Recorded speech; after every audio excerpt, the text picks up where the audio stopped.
Several regions countrywide are grappling with the ongoing rains that have led to the displacement of thousands of residents and key infrastructure damage. Mombasa, Tana River, Kilifi, Lamu, Kwale and Taita Taveta counties are some of the areas where deaths continue to be reported. In Mombasa, 3 bodies of casual workers who drowned in a flooded manhole have been retrieved. The bodies were retrieved from the drainage system at Makupa roundabout in Mvita sub-county on Saturday night after a 24-hour operation by the County Engineering Department and Kenya Red Cross Society. The bodies were removed to the Coast General Teaching and Referral Hospital mortuary. The 3 men drowned on Friday as they unclogged manholes to mitigate the effects of El Nino in the county. 4 others were rescued and taken to hospital. In Tana River County, Governor Dato Godhana was set to meet stakeholders yesterday afternoon to roll out a humanitarian program and assist more than 10,000 residents who had been displaced by floods. Reports indicated yesterday that the Garissa-Bura highway had been cut off at Hiramani and a kilometer stretch of the same road had been washed away at Mororo near Madogo Township. The governor has confirmed that the county received 557 million shillings last Thursday for disaster response management from the national government for El Nino mitigation, but it has not been utilized due to pending government approvals. Godhana explained that the county had exhausted its 32 million shillings budget for emergency and appealed for more support from the national government and other well-wishers. Addressing the press in Ola town, Godhana said several villages had been cut off by the El Nino foods, adding that there was a need for urgent intervention to supply relief food to the villages. We are getting overwhelmed 2 weeks after the rains began because almost the whole of Tana is affected. We have a big population displaced and we have many internally displaced persons camps all over in Garsen, Galol, Bura Gale Durthu Bangale, he said. He said Tana North cannot be accessed from Garsen while Masalani is also not accessible as the bridge connecting it has been submerged. The governor said Masalani could only be accessed by chopper, boats, or canoes. Other areas inaccessible include Mahono, Nyangwani and Dairam after they were cut off. We have other pockets of cut-off villages all over because of the effect of seasonal streams, Godhana added. In Kilifi County, engineers on Sunday night managed to restore the Mbagalo Bridge on the Mombasa-Malindi Road, which was damaged by floods on Saturday morning. Yesterday, vehicles started using the bridge after engineers fixed it. Traffic had been diverted to the Mavweni-Kalalini-Mombasa highway after the bridge became impassable for motorists. Parts of Kwale County were still hit by floods, with reports indicating that a wine tapper drowned in a seasonal river near Samburu. Last week, 2 Kenya Revenue Authority officials stationed at Lunga Lunga border post and a boda rider drowned at Ramasai River Bridge following raging flooding. In Lamu County, Governor Issa Timami has launched the distribution of relief food and non-food items to villages that were hard hit by floods. His team, which included the Kenya Red Cross, had to use boats to access Lumshire village in Witu. Early last week, legislators from the northeastern region asked the government to declare the rains a national disaster. They also appealed to the international community to come to their aid to ease the humanitarian crisis in the region. The MPs drawn from Mandera, Garissa, Wager and Tana River counties said more than 2 million families were at risk of being displaced by the floods and demanded that the national government play a bigger role in mitigating the effects of the floods, which they said had claimed 52 lives, displaced over 80,000 families, and destroyed hundreds of acres of farmland. The situation in our region calls for immediate attention, and if nothing is done, the women and children who are most affected will starve, said Elders MP Adon Keenan. Mandera North MP Bashir Sheikh challenged top state officials to tour the region and assess the severity of the situation. Mandera West MP Bura Adao put contractors from the Kenya National Highway Authority on notice, claiming that their shoddy works had led to the collapse of a critical bridge which has now rendered the region inaccessible. In Makueni, 4 people, among them the brother of Kilome MP Thaddeus Nzambia, were the latest victims of the floods. Mwinan, Zambia, a teacher at Moa Primary in Kilome was found dead yesterday some kilometers away down River Moa.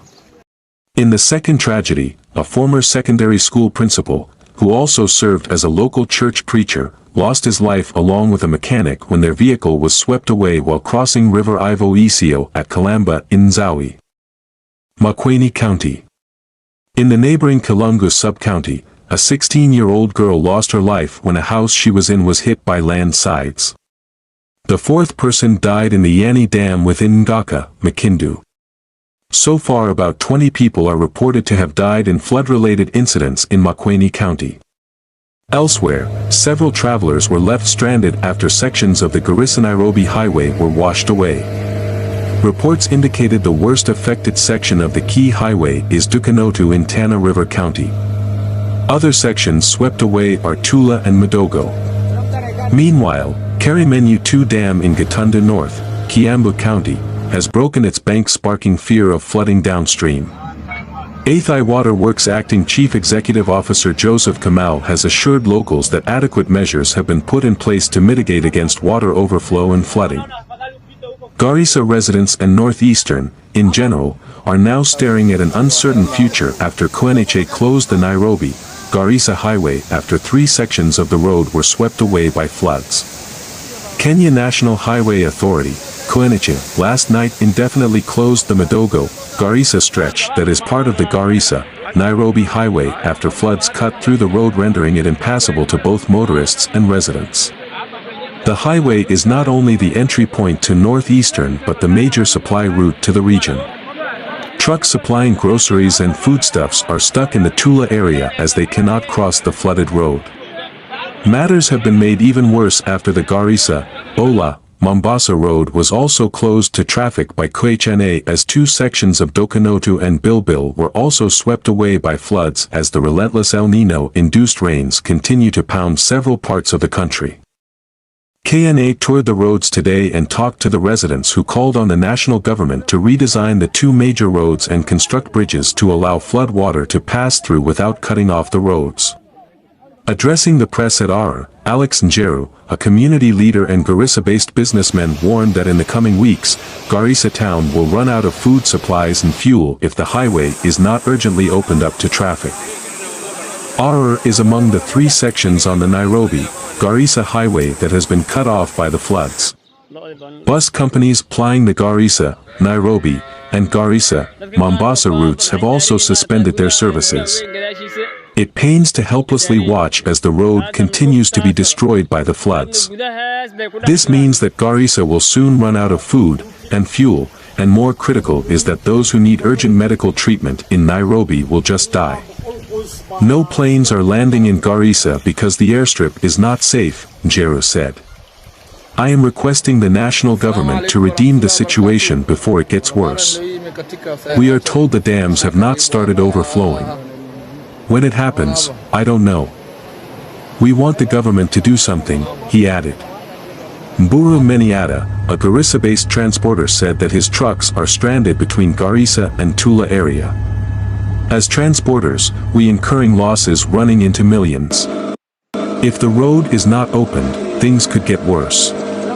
Some of the transporters took loans to buy the trucks, and you know what that means, Mburu said. At the Dokanotu area on the Garissa-Mombasa, Yusuf Sheikh Mohammed said that modern bridges should be built on the destroyed sections of the road and that contracts should be awarded to experienced Chinese companies.